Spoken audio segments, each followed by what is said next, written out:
कई लोग कहते हैं बेटी की शादी हो गई, अब उसे मायके की संपत्ति में कोई हक नहीं। लेकिन क्या सच में कानून भी यही कहता है? क्या बेटी की शादी उसके पिता की संपत्ति से उसका हक छीन लेती है? आज हम आपको असली सच्चाई बताएंगे। सुप्रीम कोर्ट क्या कहता है, और अगर लेखपाल या अधिकारी बेटी का नाम हटाते हैं तो आप क्या कर सकते हैं? भारत का कानून साफ है। हिंदू सक्सेशन एक्ट 1956 और 2005 अमेंडमेंट के बाद बेटी चाहे शादीशुदा हो या अविवाहित, उसे पिता की पैतृक संपत्ति में बराबर हिस्सा मिलेगा। सुप्रीम कोर्ट ने 2020 के विनीता शर्मा केस में कहा, बेटी का कोपरसीनर हक जन्म से है और शादी होने के बाद भी यह हक खत्म नहीं होता। इसका मतलब यह हुआ कि बेटी शादी के बाद भी पिता की संपत्ति में हक रखती है। उसका हिस्सा उतना ही है जितना बेटे का। सिर्फ शादी होने से बेटी को वारिस की सूची से हटाया नहीं जा सकता।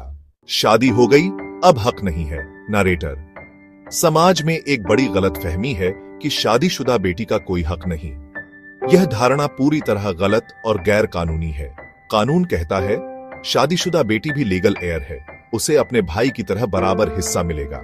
यहां तक कि अगर पिता ने वसीयत नहीं बनाई तो विरासत में बेटी को भी उसका हिस्सा मिलेगा।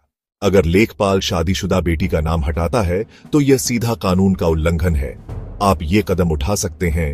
1. आपत्ति दर्ज करें। ऑब्जेक्शन। तहसीलदार एसडीएम के सामने लिखित आपत्ति दाखिल करें। 2. आरटीआई और शिकायत। आरटीआई लगाकर पूरी जानकारी मांगे कि नाम क्यों हटाया गया। 3. न्यायिक उपाय। अगर राहत न मिले तो सिविल कोर्ट में पार्टीशन सूट दाखिल करें। 4. भ्रष्टाचार पर कार्रवाई। रिश्वतखोरी या पक्षपात की शिकायत एंटी करप्शन ब्यूरो या ऑनलाइन पोर्टल पर करें। विनीता शर्मा वर्सेस राकेश शर्मा 2020। बेटी का हक जन्म से है, शादी के बाद भी रहता है। दनामा वर्सेस अमार 2018। बेटी कोपरसीनर है और उसका हिस्सा बराबर है। प्रकाश वर्सेस फुलवाटी 2015। अमेंडमेंट लागू होने के बाद बेटी का अधिकार बराबरी का है। तो याद रखिए, बेटी का हक शादी के बाद भी खत्म नहीं होता।